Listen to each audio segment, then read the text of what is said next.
નમસ્કાર દર્શક મિત્રો, એસડી ન્યૂઝ ગુજરાતી ચેનલ પર આપનું સ્વાગત છે અને હું આપની સાથે વૈશાલી પોબારુ કરીશું નજર આજના સમાચાર પર।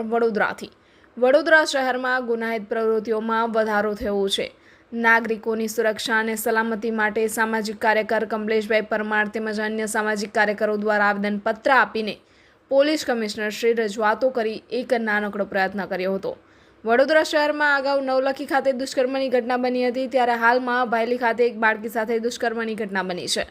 ત્યારે વડોદરા શહેરમાં દરેક પોલીસ સ્ટેશન ખાતે સૂચનાઓ આપવામાં આવે છે કે કેટલાક વિસ્તારોમાં પરપ્રાંતીય લોકોનો વસવાટ જોવા મળે છે।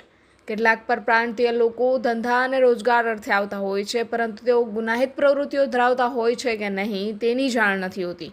ત્યારે તમામ વિસ્તારોમાં ઓચિંતી વિઝિટ કરવામાં આવે અને ભાડા કરાર તેમજ અન્ય પુરાવા ચેકિંગ હાથ ધરવામાં આવે તેવી અમારી માંગ કરવામાં આવી હતી। સાથે જ વારંવાર ગુનાહિત પ્રવૃત્તિઓ થતી હોય તેવા વિસ્તારોમાં વધુ પેટ્રોલિંગ તેમજ કોમ્બિંગ હાથ ધરવામાં આવે જેથી ગુનાહિત પ્રવૃત્તિઓ અટકી શકે છે।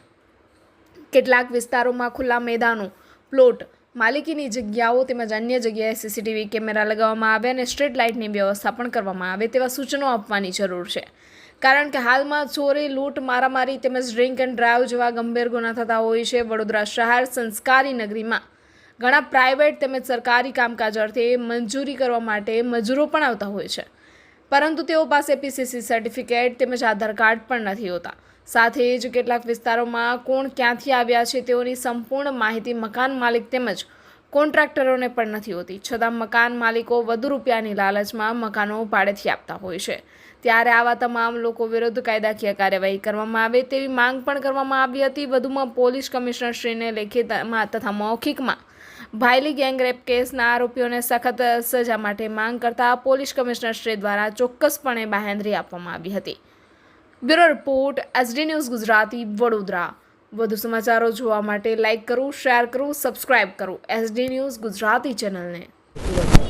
આજે વડોદરા શહેરમાં પોલીસ કમિશનર સાહેબને આવેદનપત્ર આપીને અમે રજૂઆત કરી છે કે જે ભાયલી ખાતે જે દુષ્કર્મની ઘટના ઘટી હતી અને હાલમાં આરોપીઓને પકડવામાં આવ્યા છે, ત્યારે આવા આરોપીઓને કોઈપણ સંજોગોમાં છાવરવા ન જોઈએ, સાથે જ આવા આરોપીઓને ફાંસીની સજા મળવી જોઈએ તેવી અમે રજૂઆત કરી છે। સાથે આવનારા દિવસોમાં જ્યારે રાવણનું દહન થતું હોય છે ત્યારે આ જ રીતે આવા આરોપીઓનું પણ દહન કરવામાં આવે તેવી પણ અમે માંગ કરી છે।